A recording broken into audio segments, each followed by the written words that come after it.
Hey everybody, welcome. Sorry about the delay. We were trying to fix some technical issues on my end. This seems much better. There was some weird delay that I couldn't figure out. What's up, Jose? Hey, Shadow Owner. How you guys doing? Welcome to Sunday evening, and we are here for our world building stream. Fast and the Furious is ripping away outside, so we're just about ready to get started. Hey, UberQ, what's going on? Hey, Jose, how you doing? Great. How's everybody's weekend so far? Anything exciting to report that I need to know about? Let's have a little socializing right now. This is our time to be friends. Let me know if there's any delay or any complications with the tech, and I'll see what I can do about it. It was being a little bit fussy earlier, so hopefully it has calmed down some. In a second, I'll turn on my Google Doc, and hopefully we can get started on our work. Okay, here we go. It's hot here, folks. It's hot in Los Angeles. It's like middle of October. I'm ready for it not to be so hot anymore. But that is unfortunately not in the cards at present. All right, I'm going to turn on this Google Doc. Hopefully my stream does not betray me. Huh? Okay. We seem fine. A teeny bit of delay, but I'm hoping we can catch that back up. All right, welcome everybody. So this week, we got burning rubber outside, as always. I don't know if any of you can hear that, but I certainly can. This week we are doing Dwarven customs and traditions. So I posted a poll, as I always do, and there were 4 different categories. And of course, now I'm blanking on what the other categories were. There was one about making clans. There was one about dragons. One about language. I think there was one about, and there's one about weddings. Because I realized we've been spending so much time talking about monsters and dungeons that we haven't really had a chance to talk about Dwarven culture very much recently. Oh, hey, here we go. Jose says, anything new? No, but I have a Castle Grayskull 3D printed dice tower. Oh, that's cool. You don't know how to paint? Yeah, I don't know how to paint either, man, so I hear ya. UberQ is working on their Pathfinder character. It crosses, it's across 3 to 4 books, of course, because that's from that 3.5 era. Yeah, but as I was saying, this week we are going to be working on Dwarven customs and traditions, specifically with an eye towards wedding and marriage customs. I thought if we had time, we could break into some of these other topics. I don't know if that will necessarily cover us for 2 hours, but I kind of put it on the poll as a lark because I liked the idea of getting into some of the more cultural tradition type stuff rather than just constantly working on monsters and dungeons. We'll go back to dungeons again next week. We have a lot of work to do on True Throne. But this week, we're going to start by talking about Dwarven marriage. So I have a little bit of stuff here about different customs. What we have for marriage is really, really minimal. And so I kind of wanted to flesh it out. I like the idea of talking about the different phases of it and sort of, the different religious rites and how it's practiced and, what are the traditions and is it still ridiculous? I swear it's not this noisy, but whenever I stream on Sunday nights, there are people just tearing their way across. I don't understand.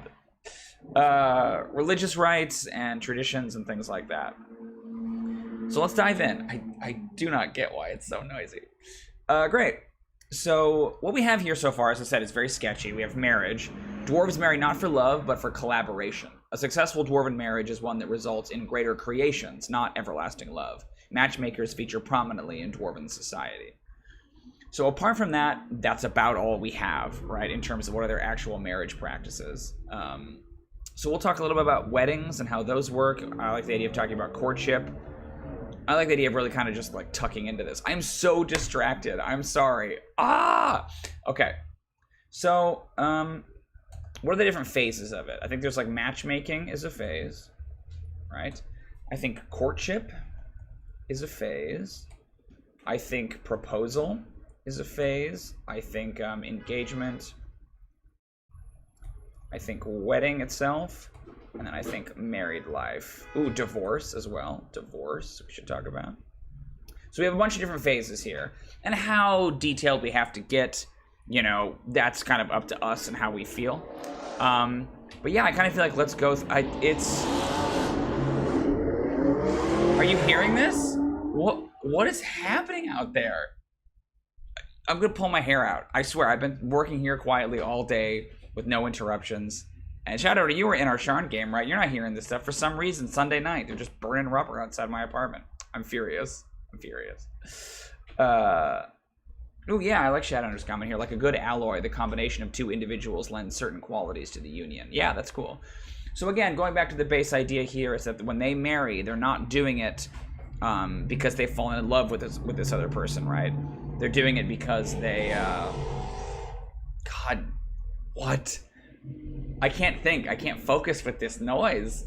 I'm so furious about it. Sorry. I know this is not great for the stream, but like, it's very, very distracting. Again, so I like the idea of, it starts with the matchmaking, right? Let's talk a little bit about clans maybe before we dive in. The notion with a clan in Coom, right, is that they rather than being sort of one family group, a clan is right, crazy. Yeah, 4 to 7 hours ago, it was fine. Thank you, Shadowner. I don't know what is happening out there. My wife was very merciful and went and closed some windows in our apartment, so hopefully that will help. Anyway, so the clans are sort of loose family groups in the sense that they are not all directly blood related, but you will have different family groups that kind of associate in a clan. So most of the time, if you're getting married inside the clan, you might be marrying someone who is like distantly related, but chances are good that you know, the matchmaker is kind of there to fulfill that role. So I like the idea that like an important role in Dwarven society, a matchmaker insists like let's see, is like knowledgeable in the lore and genealogy of the clan, and thus proposes marriages based on elaborate flowcharts, right? And often like sort of ancestral memory. So the matchmaker would be in charge of like determining, you know, who is eligible at what time, who's ready for it, you know, all of that stuff. Matchmaker. UberQ says, because there's a union of crafter, would there be a prenup to lay out the union? Ooh, that's interesting. Maybe that's like in the proposal. I'll put prenup as an idea. And yeah, again, because they're not wildly in love, I think the notion is that they're very yeah, Dwarven matchmakers are like the Icelandic ad that checks how much you're related. Yeah, it's exactly like that, right? Because they're less romantic and they're much more pragmatic. Yeah, I definitely think that they would have almost like contracts that they would engage in. I think they'd be verbal contracts rather than written contracts, because the dwarves kind of have a thing about their memory. They're very good at remembering things. So I feel like they don't need to waste time writing any of that down, right? They make agreements, they make vows. Maybe that's a thing, right? We could talk about vows and tattoos. Vows and tattoos. It's cool. Great. So the matchmaker, an important role in Dwarven society. They're knowledgeable in the lore and the genealogy. So I think when someone comes of like marriageable age, when a dwarf reaches an eligible age, sorry about my spelling, the matchmaker proposes a number of potential mates based on their skills as craftsmen, crafters, yeah. Skill as artisans. And again, not every dwarf is necessarily an artisan, so that might be kind of what's interesting about it. The vast majority of the dwarven population gets married to collaborate on stuff, but I don't think that it's everybody. You know, I think it's like 75%, right? But there are people who are soldiers, or there are people who are priests, you know, politicians, that kind of thing. I think all dwarves do make things on a certain level, but the question is like, how much does that lean into their marriage proposals and things like that? That's cool. The bride price and the groom price are exchanged between families, so everyone gets something. That's neat. Yeah, we can talk about like gift giving and stuff. I have water. There it is. I'll make a quick apology, and I'll try not to talk about it too much, but I've been talking a lot lately. I was had a stream yesterday, I had a game this morning, and I had a game yesterday as well, so my throat's a little scratchy. Great. Let's see. Matchmaker proposes a number of potential mates based on their skills as artisans. So at this point, what's interesting is that normally in a culture like this, you would have like parents would sign off, right? They would give blessings. But this culture, and we kind of scroll down a little bit here and talk about master and apprentice. The most fundamental relationship in Dwarven society is between master and apprentice. While the father raises the children in their chosen field during a child's proving, they can be apprenticed to any master who makes an offer. Many dwarves continue to work within their father's field, but not all. So I wonder if it's less about the father giving permission and more about the master. Or father, right? Like, but I do think this is kind of about genealogy. I think there's something interesting if once a dwarf sort of comes of age, right? They once a dwarf comes of age, then while they're still working for their master, right? If a matchmaker wants to make a match, they actually have to approach the parents. Like the last sort of important thing that the parents get to do is they get to have some say in who their child marries. It's kind of interesting. Does the matchmaker need the blessing?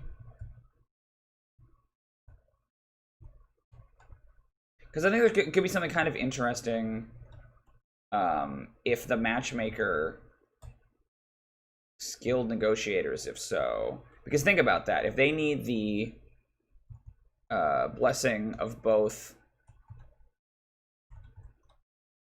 If they need the blessing of both the husband, potential wife, right? The potential partners, the potential spouses, and then the parents of one spouse and the parents of another spouse, right? Then that's like all these different negotiations you have to do, right?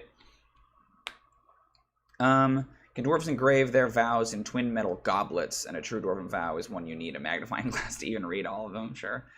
Would this be almost a guild say in the way that an apprentice grows as a crafter? Yeah, I kind of think it's more interesting. The master has so much weight in the society that it might be interesting because this is about clan and genealogy that it might be cool to give the parents one last little thing.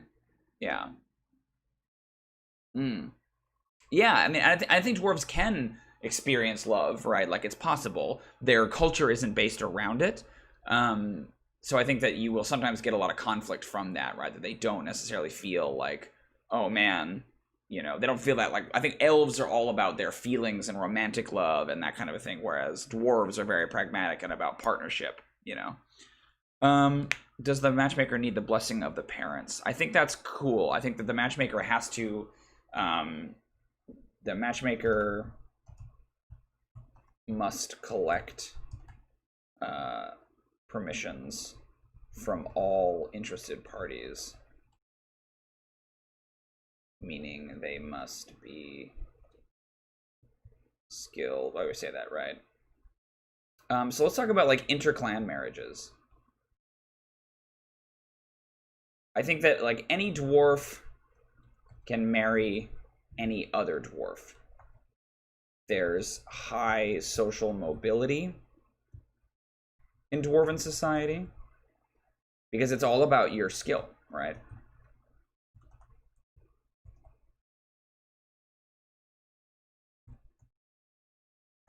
Let's say that there's an elder clan, right? Semi-permissible disease. It's interesting. Yeah, I think love is definitely viewed as being a kind of a hindrance. It gets in the way, right? It's all about skill and artistry. So if you had a dwarf in a smaller minor clan, right, but they were an incredible smith or they were an incredible engraver or whatever their skill is, a dwarf from an elder clan might see that. Like a cunning matchmaker might make a proposal to a dwarf, an eligible dwarf in an elder clan, and the elder clan basically wants to bring in the best artists and the best craftsmen and artisans into their clan. So I think there is a lot of social mobility, right? A lower clan and underclan can definitely marry in. I think sometimes even petty dwarves, basically clanless dwarves, can marry into elder clans because all they really value is your skill. Your lineage doesn't matter nearly as much. Your parents don't matter nearly as much as your crafting ability. But I still think it's interesting that the parents have to give permission, right, in order for the thing to happen. You need the blessing of all parties. Because then you get some drama where, like, okay, you know, this elder clan, this eligible elder clan bachelor wants to marry this talented artisan from an underclan. And the elder clan approves of it, and the bachelor approves of it, and the artisan approves of it, but the artisan's parents don't, right? So then it's this weird, like, okay, how do we convince them? What do we do? You know, we need to talk about dowry or whatever. Jose says, do they see creativity as strengthening the blood of the clan? I definitely think that's true. Yes, creativity is the most important thing. And I mean, skill to some extent, but yeah, it's this notion of what can they make? What can they bring to the clan? I think that's cool. And I think the matchmaker is like, it's a role in each clan. Each clan kind of has one, and they pass it down, right? You can be trained in it like you would be in blacksmithing or anything like that. It's all about politics and negotiation. Okay, great. So they get the approval. So what I like about this too is that they say like, okay, we are going to, you two are eligible, right? And so then they're almost like set on these like dates, quote unquote. But I think the dates, the courtship phase is them making stuff, right? Like they basically make these like, they work together, they collaborate on projects for a certain amount of time, right? Once all parties are agreed, the two, I'm gonna say betrothed. Let me say betrothed. Yeah, there's an extra H in there. Sorry, again, very small, hard to read. Engage in creative endeavors together. To see how well their individual styles mesh. Yeah, I think that's cool, right? That it like, I think there's an emphasis in this stage on gifts and generosity. You know, kind of like a traditional courtship, right? That like, it's seen as like good politics. Like, let's say, okay, we are in the courtship phase, whatever we call it, right? And exploratory or whatever. And they're kind of making things together, and it's like, hey, I'm a stonesmith, you're a silversmith. Let's see if we're a stonemason and you're a silversmith. Let's see if we can make some cool statues or some cool things and incorporate both of our talents, right? But in order to sort of, hey, I will go and I will get the best granite that, you know, I've saved up all this money for this granite that we can use in this project together. Like kind of the largesse and the generosity is seen as good politics, right? Does the matchmaker relate to an office of the god of secrets as to keep all the guessing their worth and strive to be better by themselves? They could. I don't know that there is a god of secrets. There's definitely Ignon. Yeah, is it a religious office? That's interesting. Is the matchmaker a religious office? Yeah, exactly. A bladesmith or a finesmith can be viewed as the equal of a delver. Yeah, right. That like they might have different things. It might be like if there's a sort of professional miner. And I think even if someone, like I said before, like even if someone is like, I'm a soldier, right? I'm a guard. I fight. I'm a member of the Crown Guard or whatever. And I'm gonna get married.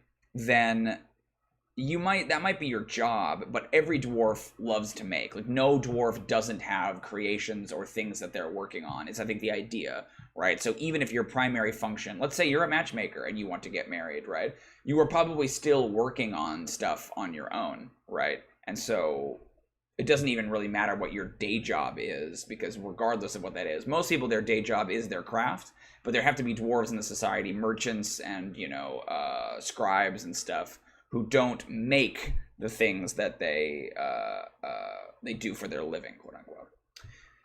I could see, is it tied to Ignon? I kind of think it's secular. I think it's about politics. It's like a political office, right? No, it's secular. And like while sacred and respected, it is not tied to any religious affiliation, or it has no religious affiliation. What's the like affiliation? What's the like cultural perception of the matchmaker? Are they seen as being interferial? Are they seen as being kind of plans within plans? Yeah, experts at quality inspection. That's cool. Yeah. That's interesting too. Yeah, if you bring back the matchmaker later in the it's not just like, okay, you two should get married. It's like once they do the courtship, the matchmaker is the same person who comes in and inspects, or the matchmaker like is responsible for bringing in other masters and saying like, hey, how good is this stone work? How good is this silver work, right? This silversmithing. Can be better compatible.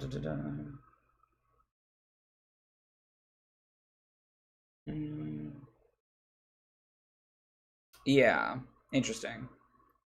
Okay, is matchmaker religious office? Is it tied to Igno and it's a secular?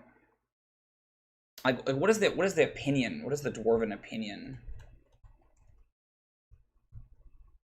I think because they have to be kind of like, they can convince you of anything, right? There's almost like, and I think it's like a friendly kind of a regard. Hey, what's up, John? What if the matchmaker is the one actual emotional relationship a dwarf has? How do you mean? I like the idea that like the matchmaker's favorite, but I think the matchmaker is a full-time job. It's someone in the clan, right? That like rather than it being someone that you're related to, like it's a job you give to an aunt. I think it's someone's like physical job, right? That like this is what I do. I just go around the clan and I set all these things up, right? I like the notion of there's like a friendly regard for them, but the idea is that don't talk to a matchmaker for too long because she can talk you, or they can talk you into anything, right? I'm thinking about Matchmaker from Fiddler on the Roof now. Right, but they can talk you into, they can convince you they're very, very, very persuasive because they have to be in order to get their matches made, right? Like, yeah, they kind of has like it's exactly like that, right? Like those scenes where someone from a company is trying to like get you to come and work for them, right? Like, how can we sweeten the deal? That kind of a thing. I think that they're seen as being like silver-tongued, and always planning and always scheming. I think it's friendly. I don't think that they're malicious. But think about the political power that a matchmaker would actually have. You know, it would be relatively strong. Yeah, I like that, John Carroll. Like, they're your favorite bartender. Maybe there's a sense that you can... Maybe the opposite idea would be that you could talk to them, right? That they're trustworthy. But I kind of like that there's like this playful, like, oh, what's your game here? What are you up to, right? They've always got something going on. It has kind of a, again, that sort of interferial aunt energy. So during the courtship phase, there's an emphasis on gifts and generosity and all of that. That, you know, it's seen as like good politics. It's seen as good politics to donate valuable resources to these partnerships, to these like creations. Okay, cool. I like that. I'm trying to think, is there like a set number of things that they make together? Is it a thing where they you know, like how long does the courtship last and when does it end? You know, like obviously I think it ends if it doesn't go well, right? That's one way it can end. But I feel like there has to be like a rigid structure to it, that they are in courtship for X amount of time, and after X amount of time or X number of projects or whatever, if they don't work well together, then it's implied that they should break up, right? Or they should find someone else. Yeah, it could just be one. They could just make one thing together, and that's kind of the courtship, right? The couple doesn't receive gifts, they make gifts for everyone assisting the wedding. Yeah, that's cool. I like that. We can get there when we get to the wedding. Yeah, dwarves are very magnanimous about gifts. The married couple gives out the gifts. I have an idea. What if we do a thing where, like, the parents of... This is almost like the dowry a little bit. So rather than gift giving here, the parents-in-law, or the potential parents-in-law, traditionally give a gift of their finest resource to help foster cooperation between the partners, right? So it's like if a silversmith and a stonemason are going to get married, then the stonemason's parents would donate the finest marble that they've been saving up for when he wants to get married, and then the silversmith's parents are saving up you know, they've got this beautiful ore of silver, these silver ingots that they give to their daughter when she's going to like be in courtship, right? So it's kind of like a dowry almost, but it's sort of like them endorsing their partnership by saying, let's see what you can make together with our very best. The length of the courtship would depend on and how much trouble the dwarven population is. Yeah, I don't know about that. So I think it's one project. I think they make one thing together. They make one item together. Depending on how successful that is, that determines whether or not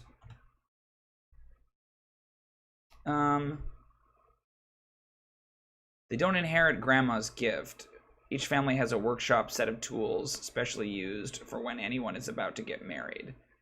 Yeah, it could be. I think I like that. I mean, again, I could see that being a thing, right? But right now we're not in marriage, we're in courtship, right? This is like a trial run. Think of this less like engagement and more like dating, right? This is them saying like, will this work? We're not quite at the phase yet of like, hey, here's this thing that this heirloom I'm going to give you. They're still dating, right? This is the dwarven equivalent of like going on some dates, seeing some people, right? Seeing if anything's going to work out. And if this goes well, then I think they advance into something more serious like that. So yeah, I like the idea of there being mastercraft tools or something, but I think we should advance it a little bit further down the chain.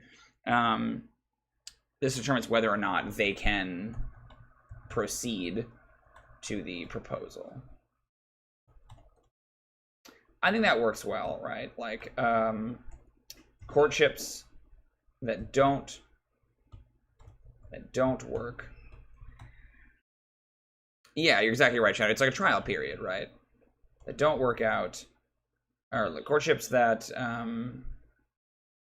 collaborations that don't work mean the match isn't successful. And well, here's what I think is interesting about this too, actually. What defines a successful collaboration? Is it about the ease of working together? Is it about the beauty of what they make? To me, knowing dwarves, like, I could really see it being either. Oh, you guys can't see it. Sorry. I'm so bad at that. Please let me know if I forget that. But knowing dwarves, I could see it being either. Like, I like the idea of them prioritizing what they made over how they made it. But I also think that they would be wise enough to say, yeah, I think it's this. I think it's less how good is it, right? And it's more about potential. Even if the first attempt is rocky, dwarves are keen-eyed enough to see that. Let's see. If the first creation is rocky. If the first creation is underwhelming, maybe John's right. Maybe it should be both. I like the idea that they like that they would value one over the other, but because both to me kind of feels like a cop out, right? Like if you do both, then yeah, everything needs to be good. What is the virtue they're looking for here? Is it skill or is it collaboration? Maybe dwarven dates are not about having dinner, but thrown into difficult situations. See how they work under pressure in most difficult situations. Yeah, that's interesting. I think, let's see, yeah. I wonder if it's the opposite of what I just said. I wonder if it's less about them working together.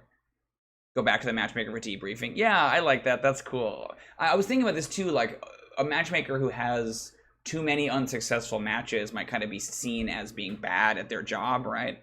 Yeah. A matchmaker with too many unsuccessful matches is seen as poor at their task and unskilled, right? That like it's kind of about how many pairings, and like the better and more successful the pairings, the more glory and prestige to the matchmaker, right? They're seen as like that was a great vision to combine these two artists together, right? So the more successes that a matchmaker has, right, the more like sort of desire they are. Can we get that matchmaker to set me up, right? Maybe you go and you commission them or whatever. That's interesting. You rate on different aspects for an overall rating. The matchmaker could be almost like a manager. Yeah. That's my question, right? Is that like, I think that, yeah, you bring in like a panel.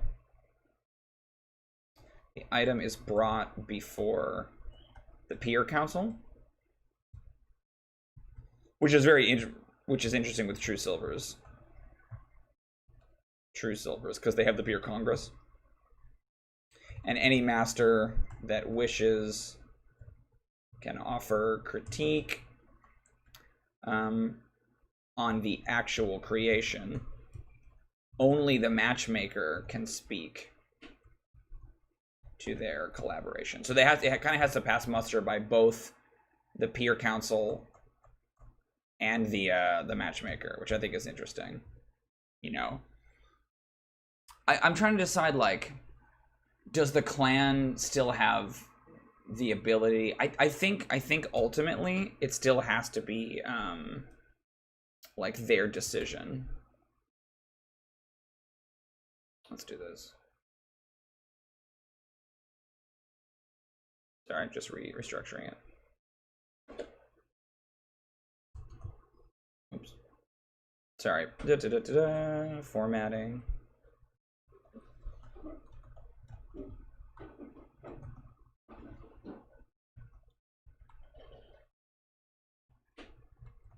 I think that, like, they go through this phase, right, where they do this courtship and they work together, and if it goes well, like they basically get reviewed, like you said, John, right?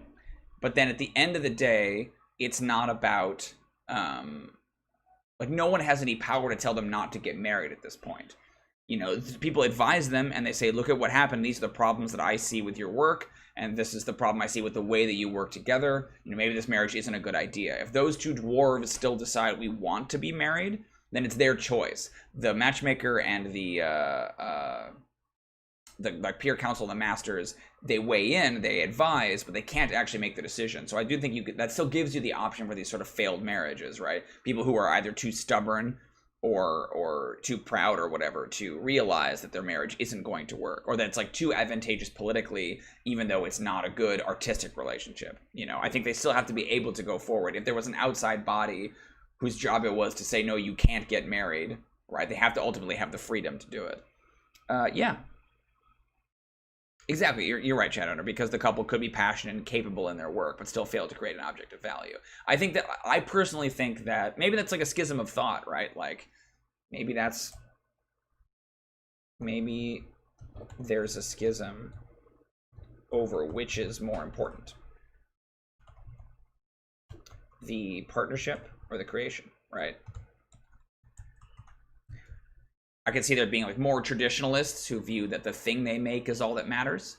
And then there are sort of more progressives who view that what actually matters is their partnership, because a marriage, a partnership that's based on, you know, difficulty, miscommunication, stuff like that, is ultimately going to fail anyway, right?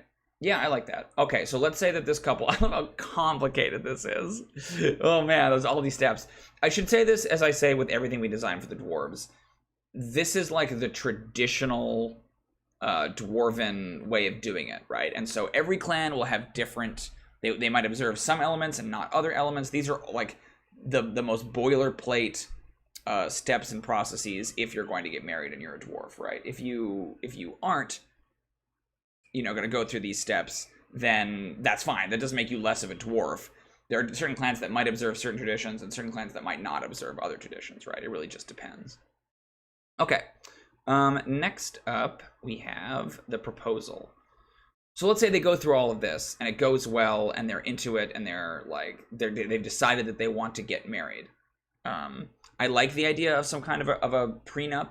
I don't think it has the stigma that it has in our culture, right? Where I think there's a perception that a prenuptial agreement now is kind of like to protect someone's money or whatever. But because they're entering into much more of a creative relationship, I think it makes sense that they would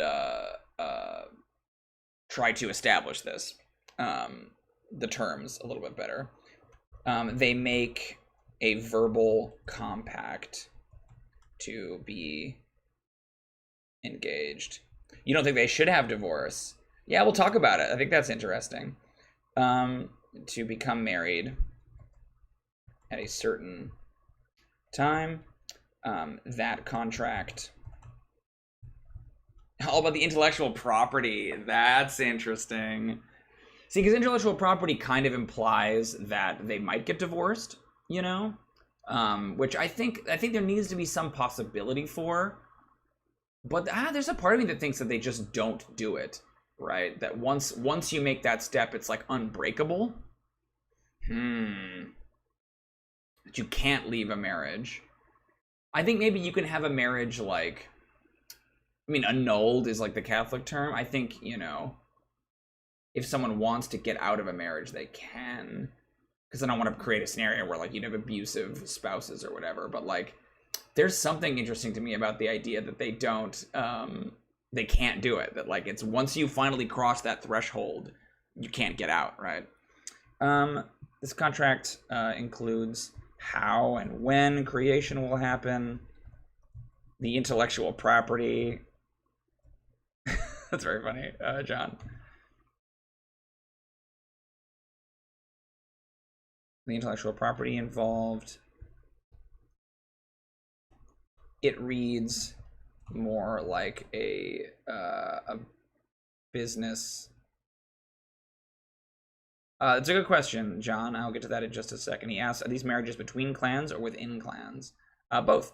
It reads more like a business contract. I mean, not that it reads, because again, they don't write. They now have language or letters, like script, but they for a long time were entirely oral, and they had some pictographic language, but it was only to be carved in stone. So John asks, are these marriages between clans or within clans? They are both in this case. So clans are big enough that they can encompass different family groups, but you can also marry out of your clan into another clan. Both are acceptable, and oftentimes marrying out of a clan is seen as a way to either further your station or to improve the clan that you're marrying into.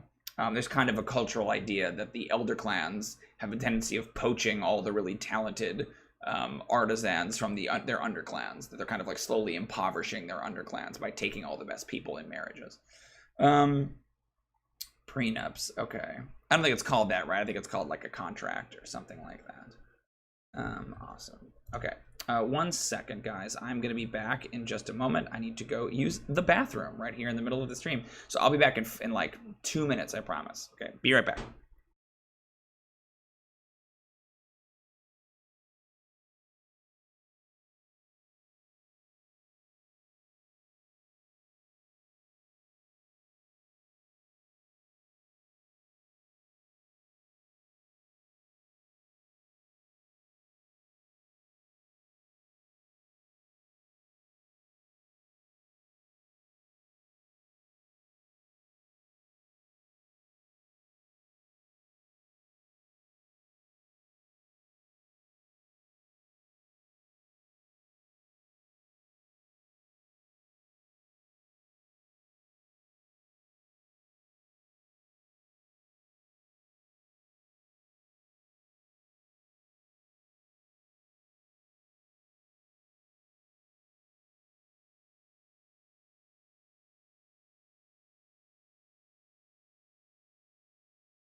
Back. Sorry.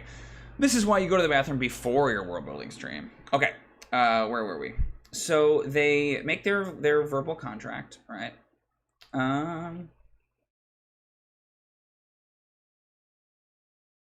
Okay, yeah, that's a great question, John. So when they get married, John asks, let's say you have a dwarven couple where one party creates a new chainmail pattern. Then that partner dies. Which clan would get the patent? Well, technically, I don't know that patents really exist in this world, in Undune. But in that case, if you're making that argument, when a dwarf gets married, they choose which clan they belong to.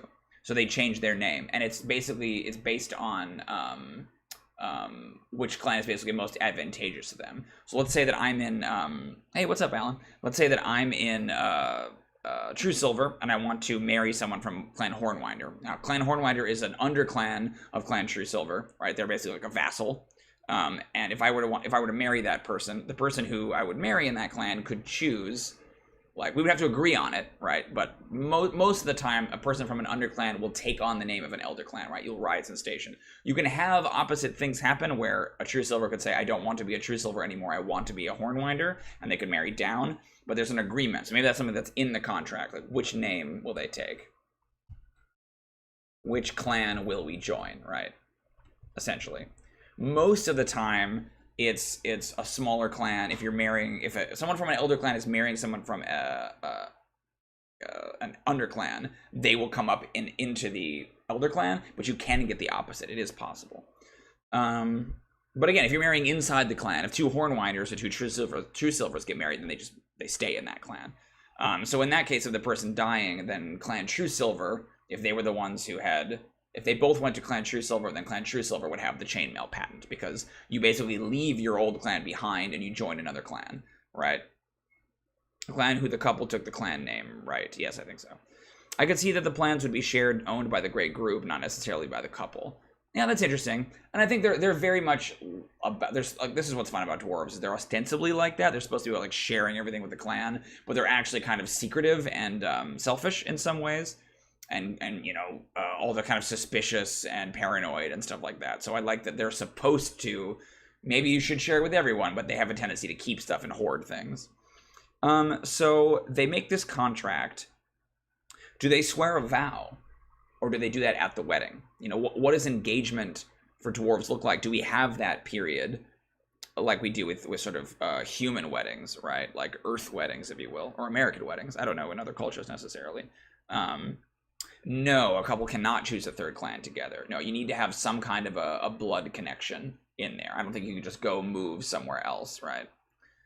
So two underclans from different main houses possibly exchange members quite often. Yes, exactly. That's, I think, how it works. There's kind of a back and forth all the time. It tends to be, again, the one direction. They tend to come from the underclans into the elder clans. So the elder clans are actually much bigger than the underclans, which tend to be smaller and less populated. Think about it like an elder clan's hold is like a city, and then the underclans are kind of like the burbs, right? That they're kind of encircled, smaller little towns that have affixed themselves to the elder clan.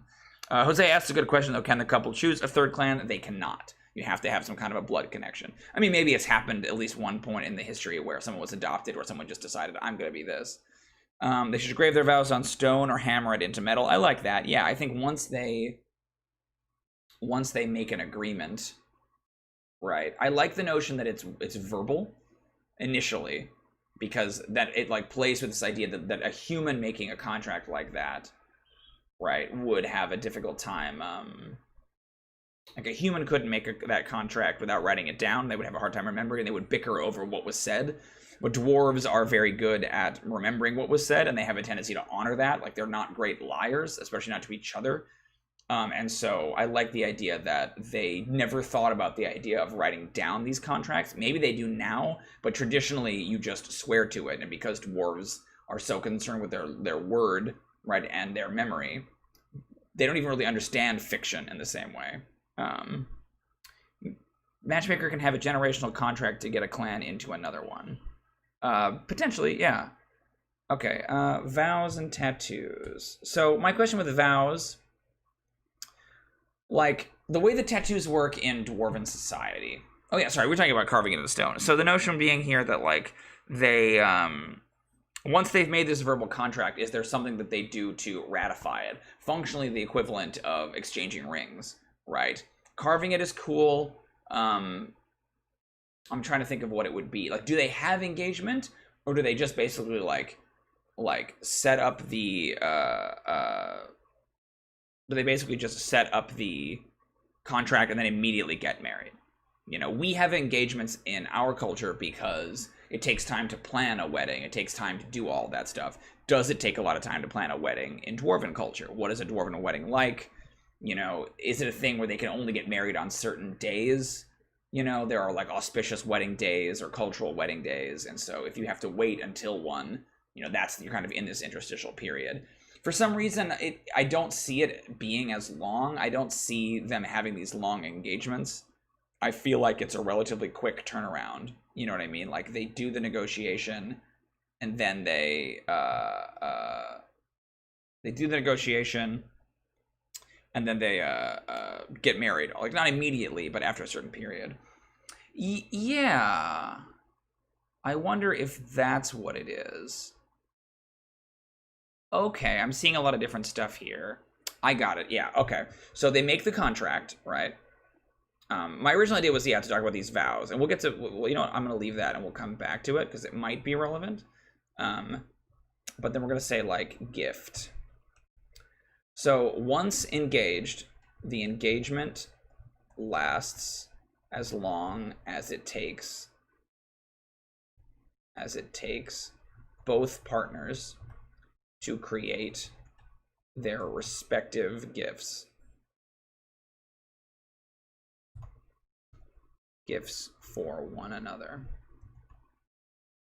Yeah, oh, that's cool. I think Jose's got it. Jose says the engagement is them making gifts for all the guests. It takes as long as the guest list is. Maybe one way for the parents to sneakily avoid a marriage is to make a long guest list. I love all of that, Jose. That's wonderful. But I think that like in that, right?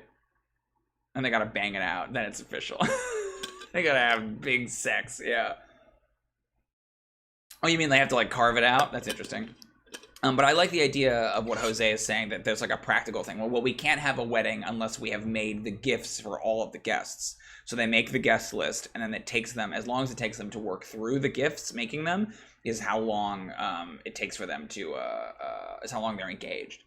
As long as it takes for both partners to create the gifts they intend to give the wedding guests. Let's do this. Among those gifts, each partner makes a gift in secret for their spouse. Right, so I think the gifts tend to be, generic is the wrong word, but right, like let's say that, again, we're back to our example of a stonesmith. Sorry, I keep saying stonesmith. A stonemason and a silversmith.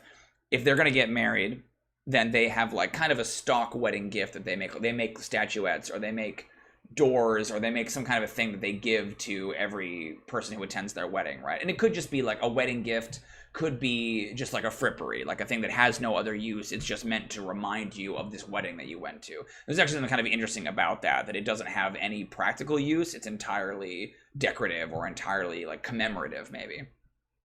But then they, in that same time, they also secretly make gifts for the spouse, right?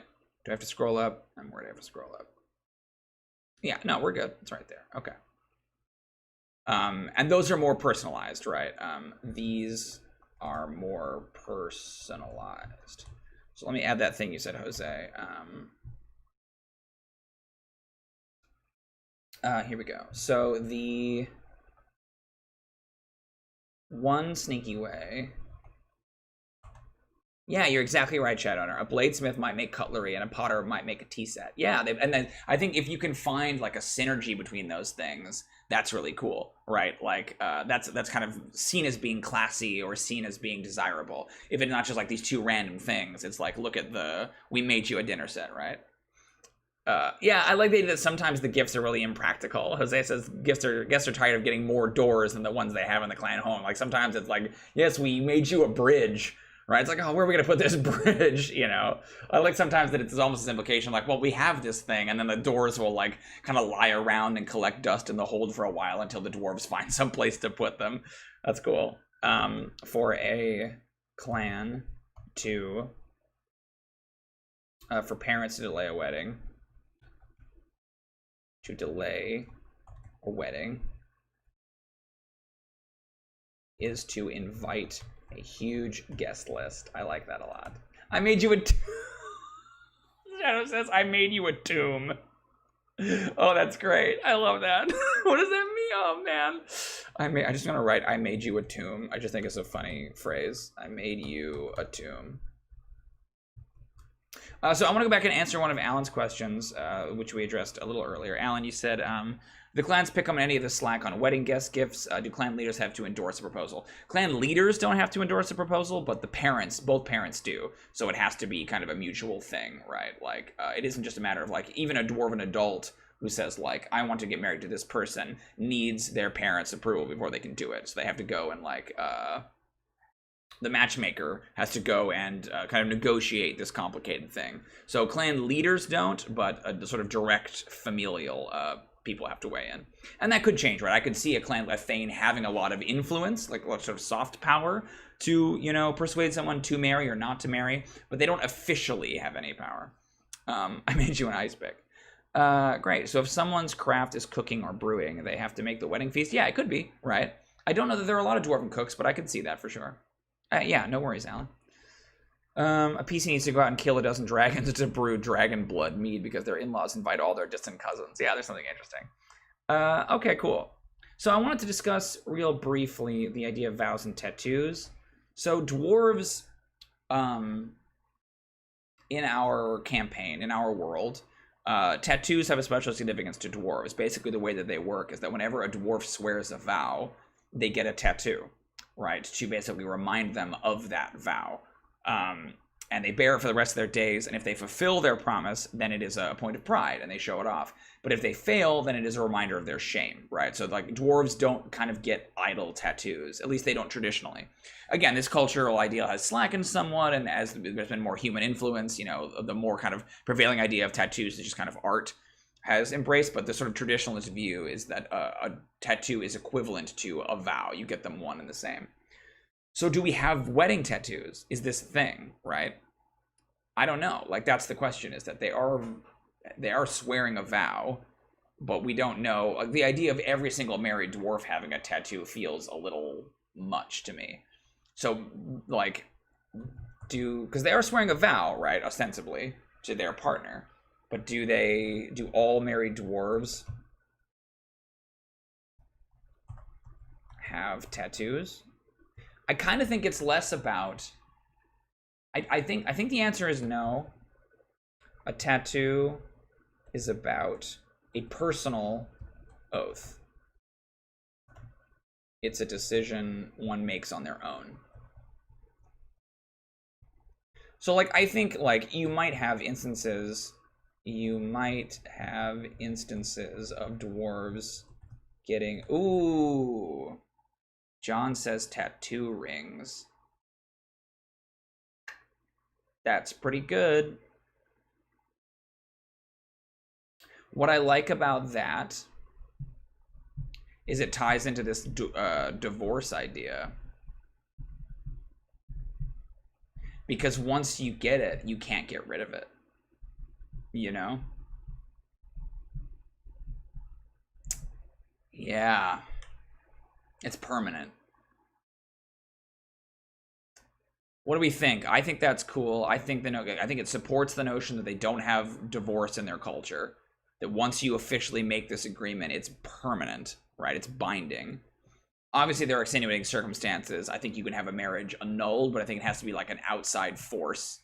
Like a dwarf can't betray it, right? Yeah, hair breads or hair beads. You gotta cut along the line of the tattoo. Yeah, let's talk about it. I think it's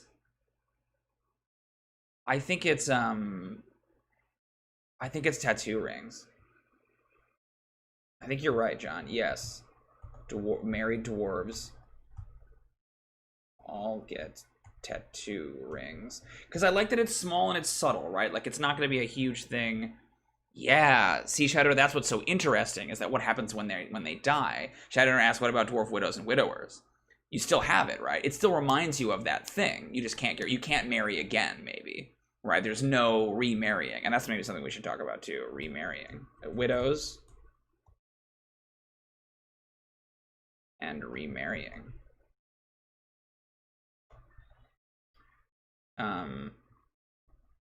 You could get them by chopping out the finger. That's true. It's a permanent promise. There's no going back without great shame, right? There's no, and this doesn't even mean like, this doesn't even mean that you couldn't get out of a marriage potentially.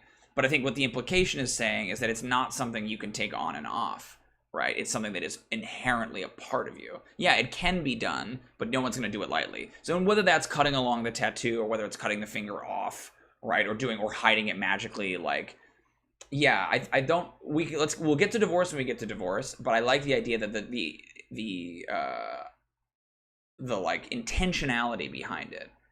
The intention behind it is that like you're supposed to do this for life. You're not supposed to go back on this. It's a vow. Yeah, that's right. That's definitely right. Oh, I think technically this stuff. So this goes here under engagement. So when does the tattoo happen? I don't think it happens during the proposal stage. Can you guys see that still? Yeah, cool. I don't think it happens during the proposal stage. It maybe happens during the engagement, because it, like, the exchange of rings, obviously in a sort of traditional American wedding, happens at the wedding itself. I don't feel like it regenerates a new finger. I don't feel like it happens at the wedding, because I feel like that would be too much of an ordeal to do the tattoo at the wedding. Does it happen after the wedding? Yeah, right. You go down and then at the bachelorette party. That's kind of interesting. Yeah, is there an equivalent?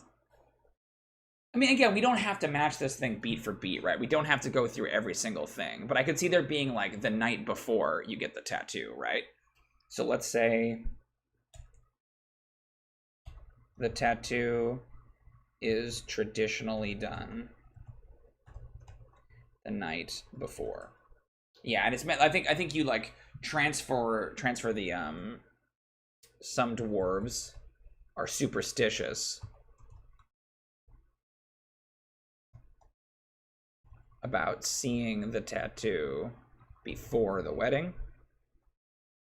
So it's always, yeah, it's always done immediately before the wedding.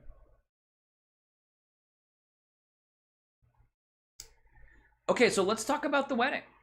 Let's talk about the actual ceremony itself. So I think this is a good place where we can try to find, like, what is it that dwarves value? What makes them different from humans, and what human weddings, like traditional sort of Americanized wedding ceremonies, might look like, right? Yeah, I imagine it does hurt, right?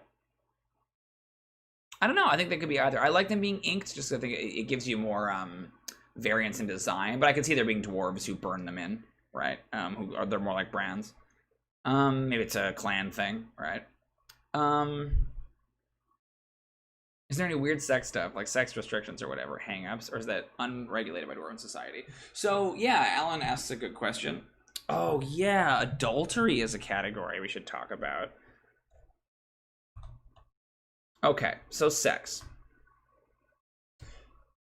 Dwarves don't care about it. It's not important to them in the way that it is to humans. It can, obviously it's what is done to make children, but dwarves don't get pregnant without like deliberately trying to get pregnant. You know, like they don't, there's something about their biology or something about them as people that, like, everything the dwarves do is very planned. And so they don't have basically unwanted children. If they're going to have a children, it's like a conversation, a thing that a child, they've like sat down, they've decided now is the time, and they do it, right? I'm not going to go too deeply into how that works, but you don't really get bastard children in Dwarven society, because children are creations, right? Children, yeah, I have a similar thing, Shadowrunner, with my dwarves. They don't like mentally mature at that rate, right? But they're sort of societally seen as being journeymen or masters around age 50. Um, so that's the question: is when they have children, it's very deliberate. So they don't because sorry, what I was saying is that it's about creation. You can't accidentally craft this beautiful thing. It has to be done with deliberation. So how they feel about sex then, I think, is that they decouple sex from marriage in a certain sense. I don't know if that means that they're not interested in it, right? I don't know if that means that they just do it willy-nilly and they don't care. Elves are very sexually permissive, right, in this world. So I think my instinct is to say that the dwarves are not sexually permissive, that it's very kind of traditional missionary style. Like, you have sex a handful of times to have the children that you want to have, and then you never do it again. You know, they don't do it for fun. They don't do it for pleasure. I think that that's something that, again, can change culturally. But we're always talking about, like, what is the baseline dwarven belief? And then, you know, how can they differ? So dwarves that have had more contact with humans might have more human-like cultural like attitudes and mores about sex. Yeah, dwarf coupling is linked to a religious ritual. Yeah, and that definitely makes sense to me, that fertility would be a big thing because of Ignon being the sort of mother goddess. So yeah, I mean, I feel like there's also a period, I think, between, like, child rearing here. The sort of medieval human tradition, child rearing. And this one we talked about a little bit. Yeah, dwarven parental roles are unique to their race. So let's talk about this for a second. Mirroring Ignon, the mother of loads, the mother is expected to physically bear the child, while the father, mirroring Umbor, is expected to raise the child to a certain age, at which point a master takes over that role. So the idea being that, like, Ignon, being the goddess of the earth, you know, she is seen as providing the raw material, right? That the dwarf, the father, will sort of mine and then take and fashion and shape into a person. So the mother represents the earth and the womb, and the father represents the laborer, right? But again, what's interesting, if you look at the same-sex couples, the role of mother or father can be played by members of either gender. In same-sex couples, clerics of Umbor or Ignon often serve as surrogates for the physical act of bearing the child. Perhaps coincidentally, many children born this way are drawn to the clergy. So a big example of this is the kings and queens, the sovereigns of Coombe, will sometimes have kind of alternate versions of this role, because you might have a female queen, or you have a queen who's expected to raise their child to become the next sovereign, and so you might have an inverse. She might bear the child, right, but she's also expected to raise the child. So it's not a perfect system. I'm still kind of hammering it out depending on how it works, but that's basically the cultural idea. Sort of in the same way that the mother is seen as being a nurturer in kind of Americanized culture, whereas the father is the breadwinner, right? These are cultural ideas. They're not necessarily borne out in everyday living. So in terms of sex, like, I think I'm drawn to the idea that they don't have an interest in it, rather than it necessarily being like them being puritanical. That it's kind of like fiction, or it's kind of like eating, where they traditionally don't do it for pleasure. They don't enjoy it. Like, dwarven cuisine used to just be, you know, kind of like sour cabbage and, you know, like things they would find underground that they would preserve, meant to be highly nutritious and good for working, but not meant to stimulate your taste buds in any way, right? Again, they have this sort of the cast iron stomach thing. And I think they feel the same way about food that they feel about sex. I think they're all about doing it for the purpose of achieving like fertility, and then they don't care. The individual dwarves might feel differently about that, especially the more human influence, like going back to your food analogy, right? That, like, if once beer and bread started to come into Coombe, dwarves discovered, like, hey, what if you ate food that tasted good? And so then the cultural perception of that started to change. So I think you could have that with sex, but I think the traditional dwarven view on sex is that it is a task. It's a chore. It's a thing that you do to accomplish a goal, and then you don't need to do it again. Anyway, so that's what you're saying. I think that's definitely true, Alan. Adultery is interesting, and I think we could get into that later, but I think that's more about, like, working with someone else than it is about having sex with someone else. So the wedding. Married couple definitely give out gifts at this time that they've made. Sorry, that was a huge tangent, but I think it was important that they've made. So let's see. Is this a large event? Is this, like, do you do kind of a, like, Yeah, possibly. Is this sort of I'm trying to imagine.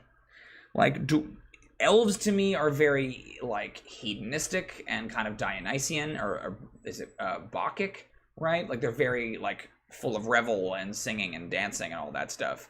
So to me, the dwarves would be a little bit stiffer and less like again, think about it this way, right?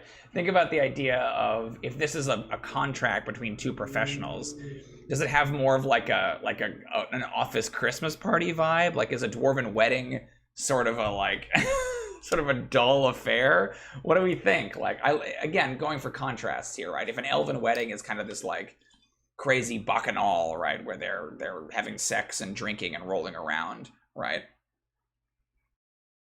Is a dwarven wedding the opposite of that, you know, or is it just different in some way? The gifts are given out. Dwarves are formal and reverent to the ceremony of a marriage. Yeah, I kind of think that's right. Like, a wedding is a formal, reverent occasion, not a time for merrymaking or drunken excess. They definitely like to drink, but I think what we do is we do bachelor party / reception. So the night before the wedding,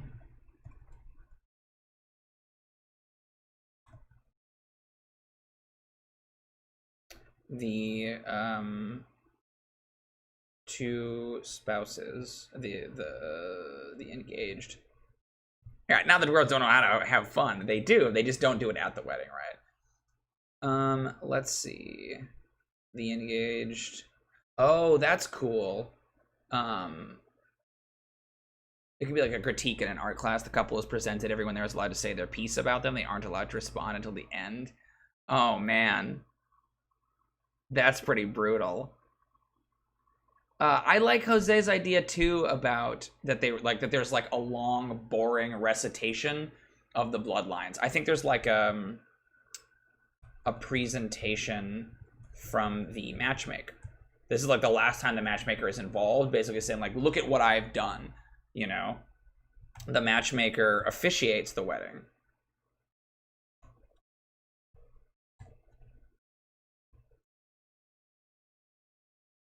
I think that's cool. Yeah, okay. They present the couple and attempt to sing their praises. The gifts they've created are given out. He's illusion magic to do a slideshow, yeah, and play Green Day, right? Oh, we had the time of your life, right? Yeah, another Tanya, right? This is like a high school graduation ceremony. The gifts they're given are the gifts they've created are given out. Then everyone in attendance. Ooh, every master in attendance. Plus honored places for the parents and masters of the dwarves of the couple is given the chance to speak about the marriage and the couple. Usually praise, but occasionally critique. Warnings, advice, condemnation has to happen every once in a while. Condemnation, you know. Yeah, I like that. Alan always comes at it from kind of an art angle, which I think is cool. I think as a part of this presentation, the matchmaker recites their long, complicated lineage. Their long and complicated lineages, right? Like this person descended from this person descended, you know what I mean? Like it's all about their individual bloodlines. The thing they made together is presented, and then the gifts they made are presented. Ooh,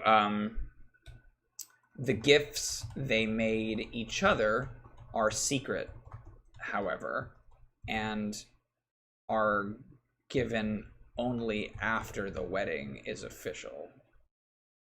After the marriage is official. Right? So it's sort of the difference between the bedding ceremony or whatever, right? That like once the couple is married and alone together, rather than having sex traditionally. I mean, maybe they do, but like the point of it is like, hey, I made this thing for you. They exchange gifts, right? They exchange gifts, personalized gifts on their wedding night. These gifts are meant to remain secret their entire life. So the gifts then tend to be small and personal, right? So like, let's say, you know, I made a goblet or something like that, and I've engraved it or done things, and then I give it to my spouse, right? Yeah, I don't know about patents, guys. Like, I don't think they have like law like that, you know? The law that we have are it's held by the judges, right? We talked about this. Patents are a very modern idea that I don't think they had in medieval societies, right? Like, how would you enforce a patent? But they give the gifts, right, that are like carved or whatever they are, and usually it's meant to be small, and it's meant to be something that like you keep secret your entire time, right? It sort of harkens back to that. Sorry, my brain is farting. You harken back to that Legend of Umbor, where the sort of how magnificent is the treasure unseen, right? You keep it forever, and by showing it to someone or letting someone else see it, it sort of diminishes it, right? Yeah, I don't mind the idea of like, rather than patents, right? It's about like the complicated lineages, specifically about the things they made, the things their ancestors made.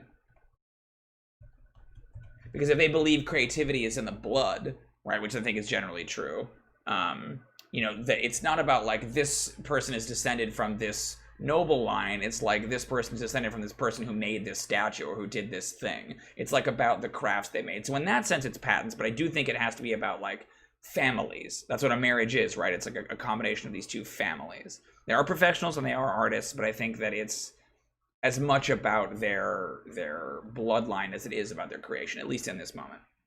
Okay, I want to go back to the bachelor party and talk about this idea first. The night before the wedding, the engaged couple the couple engages in a raucous party.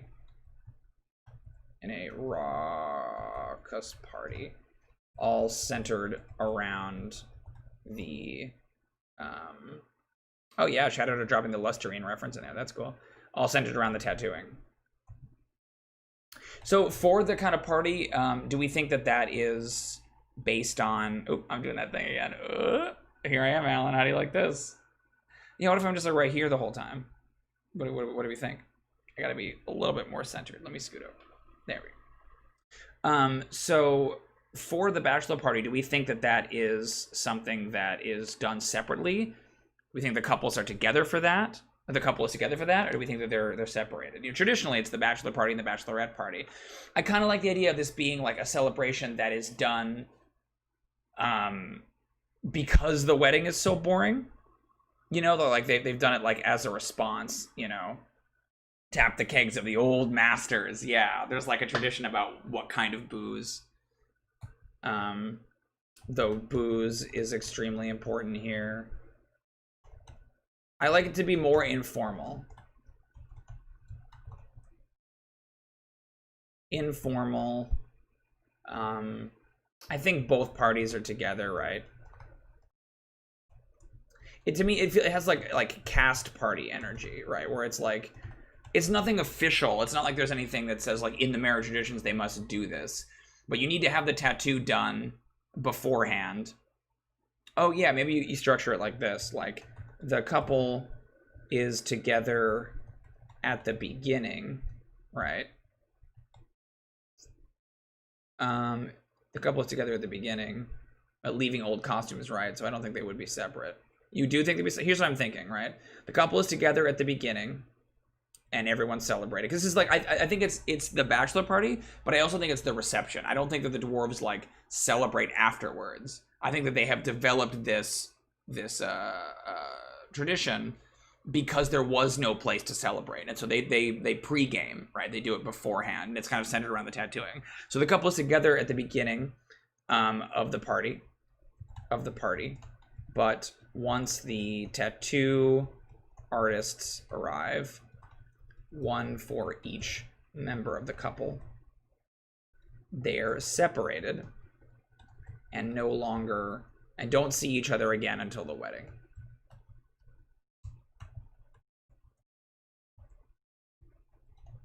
Because they go off to get the tattoos done, right? And then you don't want to see the tattoos.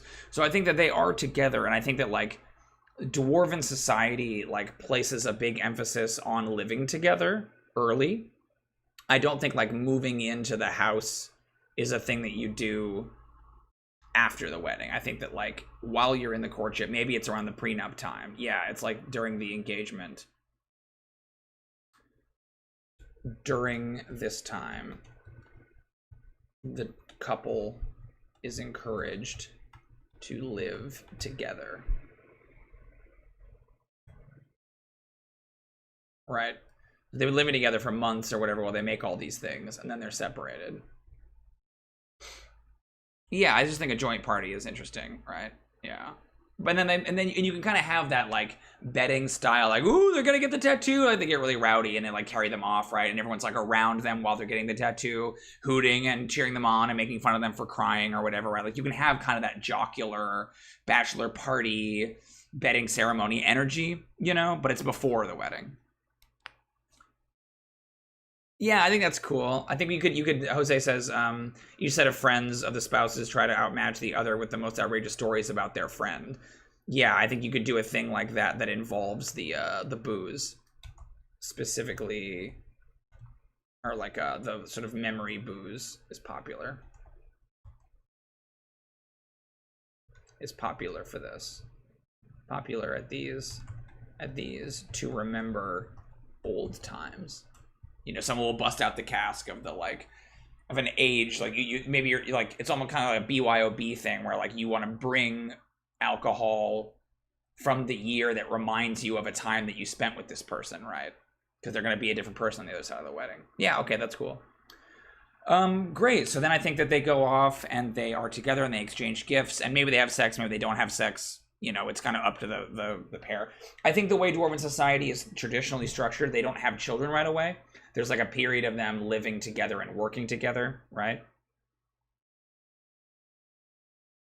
Ooh, if they call off the wedding during the engagement, does anyone care? Are they given every opportunity to bail, or is it locked? Yes, I think they're given every opportunity to bail up to that point. I think a lot of marriages die in the contract, right? Or the step before that. So we talked about this, that like through the courtship phase, once they make their initial thing together, then the matchmaker, kind of like it's sort of almost like a pre-wedding, like the matchmaker and any of the masters in the clan can basically critique the thing they've made and said, okay, here are the challenges I see. You know, you two don't communicate very well, or, you know, his stonework is very elementary, and it's, you know, not as there are better stonemasons that you could be married to, right? This guy is beneath your station or whatever. And then, but the couple can still ultimately decide, do we want to get married, right? And so it's up to them. So it could fall apart there. You know, they could press forward even if they're kind of advised not to. I think up until the tattoo, it could fall apart. And I think that while it might be seen as shameful, I'm trying to think of what is the attitude towards that, right? If it doesn't work well. Because I feel like in a certain sense, the making of the gifts is also kind of a trial run for like, what will it be like if we live together, you know? Because you're living together and you're collaborating on this stuff, right? And it's kind of a little trial run. I think that's interesting. This is a trial run. Is a trial run or married life. So I think they can, at any point,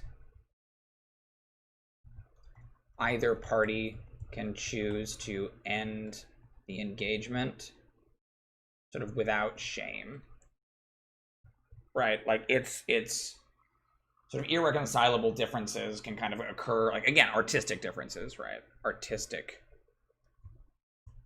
differences.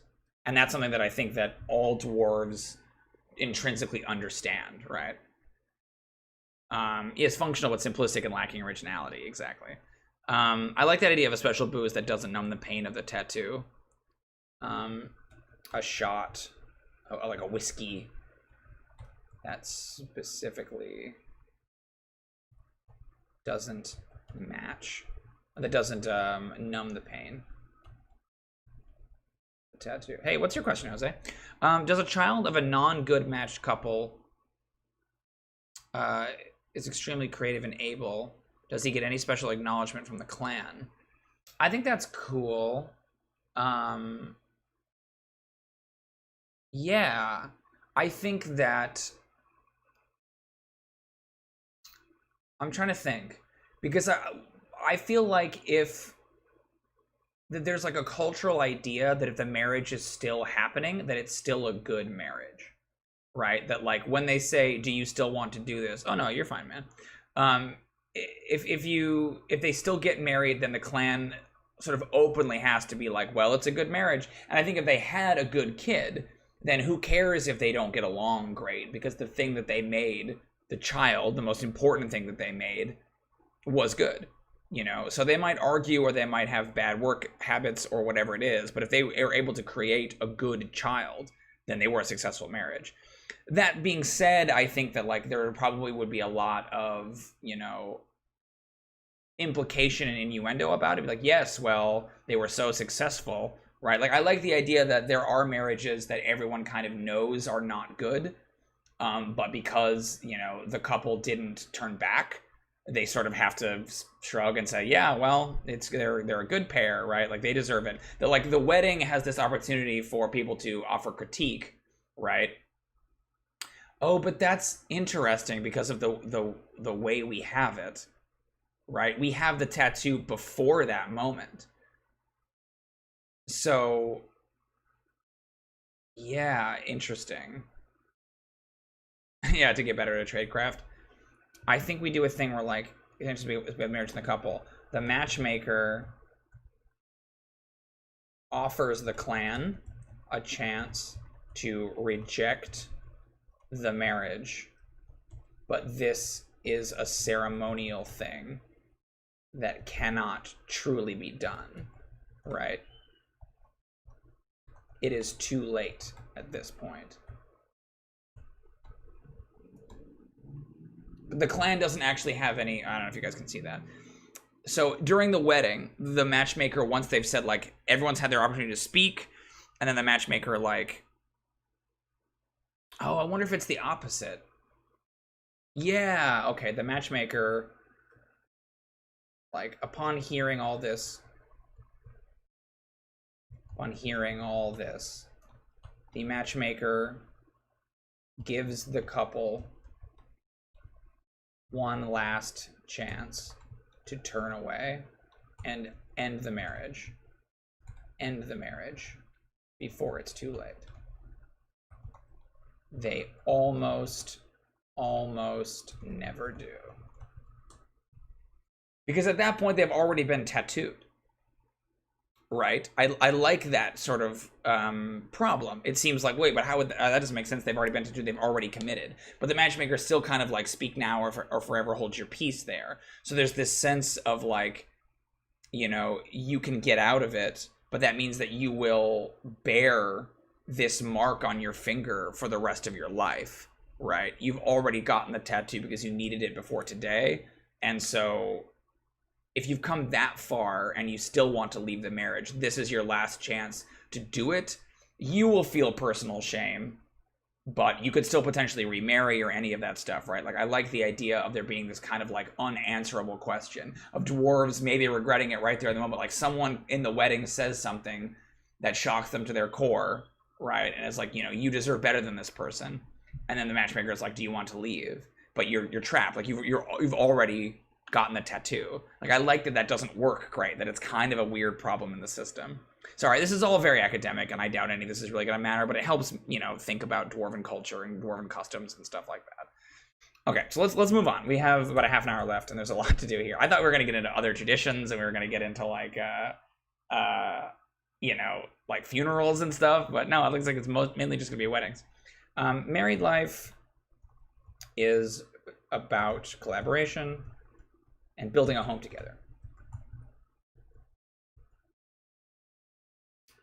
Once married, a dwarf is usually given, not given, but a dwarves move in together, right? Like, oh no, they've already been living together. Yeah. Okay, cool. Once married, here's what we do. The dwarves begin to decorate and create. To decorate and create a mutual space. While unmarried, bachelor dwarves, and when I say bachelors, I mean females too. Bachelor dwarves tend to live in kind of Spartan accommodations. When they're apprentices, they live with their master, but when they become masters on their own, there's usually a period in between becoming a master and getting married. And I think they have like deliberately don't really decorate their homes because they with the expectation that they will do it with their spouse, right? Fisher recant of the clan and his lineage, recitation in his own wedding. Is there a clan? If there was a clan, who voiced their displeasure? Weddings are an infrequent part of this long-lived society, so they probably have a great amount of detail about it. Yeah, that's true. Accommodations. Okay, so like this period is all about building your furniture and settling on work patterns and hammering everything out. So we could talk about child rearing, but we kind of have that a little bit. I sort of want to jump ahead to adultery, and I want to talk about this, and I want to talk about divorce. So we've gone back and forth a few times about, can you get divorced? You know, what constitutes a divorce? If you get divorced, what does it mean? So like, what do we think is the most interesting option here? What does adultery mean in Dwarven society, right? Like, is it sex with someone else? You know? Yeah, it's nesting. You're exactly right, Jose. Is it like sort of the traditional human thing, right? Where it's, oh no, you fucked a different person. We have to, you know, get divorced. To me, like, it's tricky because I definitely feel like on some level that has to be a part of it. But at the same time, I don't think that sex is what they value. So I don't know that they would see having sex with someone else as being a crime. But I also don't know that a dwarf would ever... Oh. Alan's got it. Yeah. It's not about sex. It's about children.